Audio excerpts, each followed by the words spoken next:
Natalia Reyes, and today I'm going to be presenting my term project on the biomechanics of musculoskeletal injury, focusing on the rehabilitation strategy for middle-aged female client with a complex musculoskeletal history.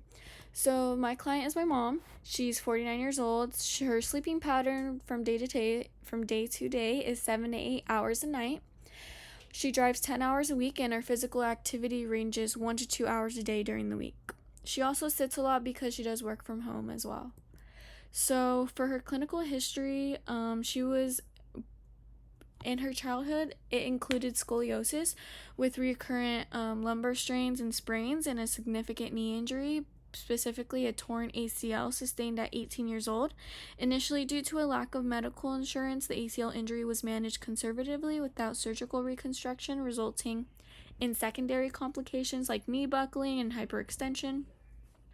At age 22, after obtaining insurance, she underwent arthroscopic meniscectomy for a meniscal injury but did not have ACL reconstruction surgery. Currently, she reports with no knee pain or discomfort. So for the FMS, first for the back squat, I did score her a 2 because her heels are elevated. But the upper torso is parallel with the tibia or toward vertical, femur is below horizontal, and the knees are aligned over her feet. For the hurdle step, I also scored her a 2 because alignment is lost between the hips, knees, and ankles. Movement is noted in the lumbar spine. Dowel and the hurdle do not remain parallel. So it does move a little bit when she does have it on her back. It does move.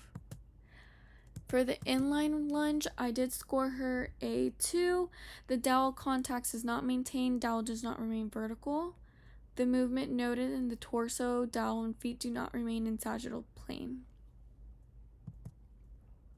For the shoulder mobility on the right side, I did score her a 2 because it is 1.5 fifths length from each other. And the left side, I scored her a 1 just because it's not 1.5 fifths lengths, it's more than that.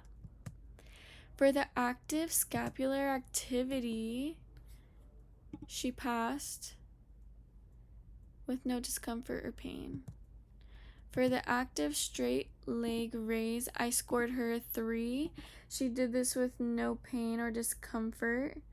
The vertical line of the malleus resides between the mid-thigh, and the ACES, the non-moving limb, remains in neutral position.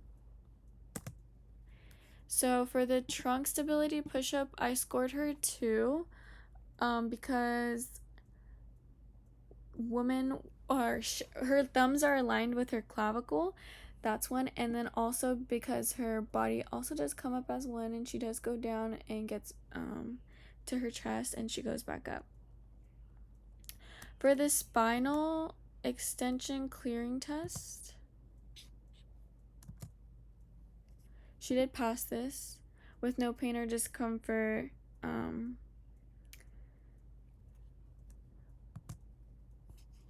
For the rotary stability test, I scored her a 2. She performs a correct diagonal repetition,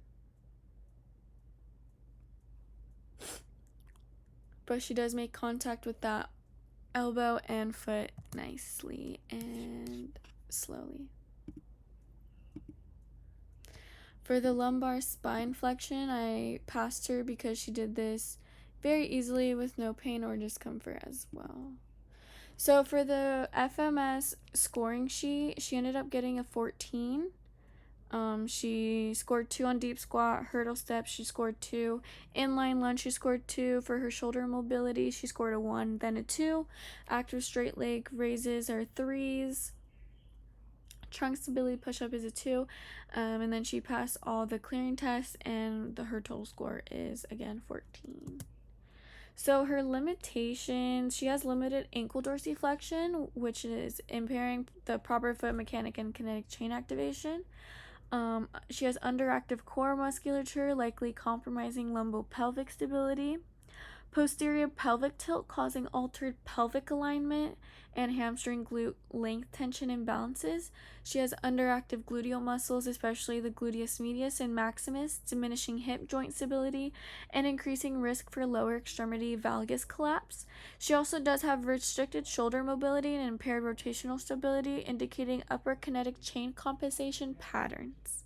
So the main focus is, given her history and functional limitations, the principal goal is to enhance knee stability and lower extremity strength, thereby reducing the risk of re-injury through improved dynamic joint stability and motor control.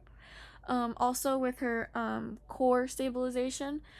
In the next slide with her exercises, I'm going to be including core movements as well. So for day one, we have the bully, the PVC pipe mobility, side steps. And then for the exercise, we have clamshells, bird dogs, side planks, single leg Romanian deadlifts with bilateral balance aids. Day two, we have ankle dorsiflexion mobility, side steps with the resistance band, clamshells with the resistance band, glute bridges with the resistance band, side planks with dips, and single leg Romanian deadlifts with the contralateral balance aid. So this is the first one. This is the bully. She did pretty good, other than the first time I accidentally pushed her a little too hard. But she did say it was easy with her hands down, so I had her put her hands up. And yeah, that helps with stability. This is the PVC pipe mobility. So the bully and the PVC pipe mobility promotes scapulothoracic rhythm and thoracic spine flexibility, and this is essential for optimal postural alignment. And the other warm-up was side steps, and side steps help activate the gluteus medius, critical for frontal plane hip stabilization. The other exercise is clamshells. So clamshells also help activate the gluteus medius, critical for the frontal plane hip stabilization. This was a little hard for her at first because she was trying to keep her spine straight, and she says it moves just like naturally from her scoliosis. So that's something else that we had to work with.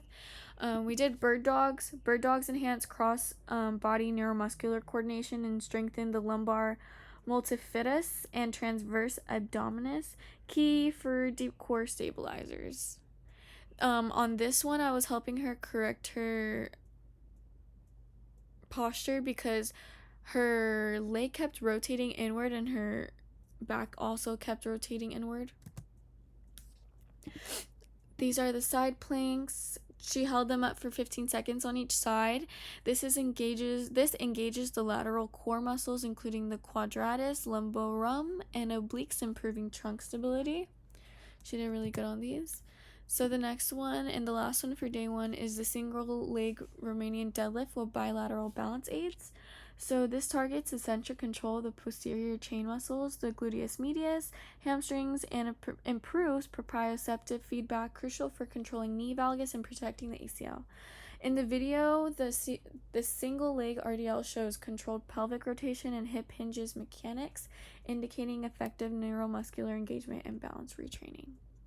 So for day two, the exercise for the dorsiflexion includes the plantar flexor stretching to improve ankle range of motion, thus enhancing load distribution during gait and squatting. She said she did feel this in her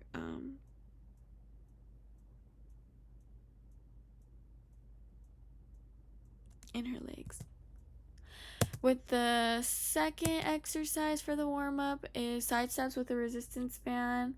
This further reinforces hip external rotation and abduction strength with the gluteus medius as well.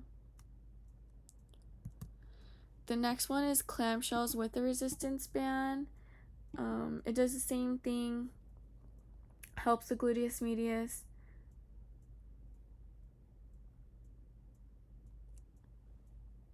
I had her do it slower too, to really put that mind-body connection to the exercise to really feel it. Next one is glute bridges with a resistance band. The glute bridges with resistance bands targets the hip extension strength, improving posterior chain capacity. And her posture looks good, and her feet remain on the floor. Her heels are to her butt, and she is pushing through with those legs. The next one is side planks with dips. This induces dynamic stabilization challenges, progressing the lateral core demand. So this is a progression of the side planks, because she did say that the regular planks without the dips was easier, so I wanted to make it harder for her. And also, this is the single leg Romanian deadlift with the contralateral balance aid. This is a progression of the bilateral balance aids. It increases proprioceptive challenge by decreasing base of the support on the weight-bearing limb, promoting motor unit recruitment efficiencies and hip stabilizers. And yeah. So for future direction, the program focuses on reactivating underutilized musculature muscles to restore optimal kinematic chains disrupted by previous injury and compensatory movement patterns such as posterior pelvic tilt and knee valgus during dynamic tasks.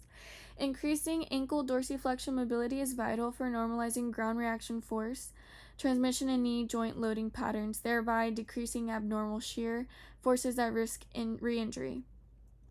Through progressive strength and proprioceptive training, the goal is to restore neuromuscular control, promote joint centration, and ensure dynamic stability during functional movements, reducing the likelihood of recurrent injury. Future phases will include integration of weighted exercises and support specific functional training to further enhance muscular endurance, power, and joint resilience.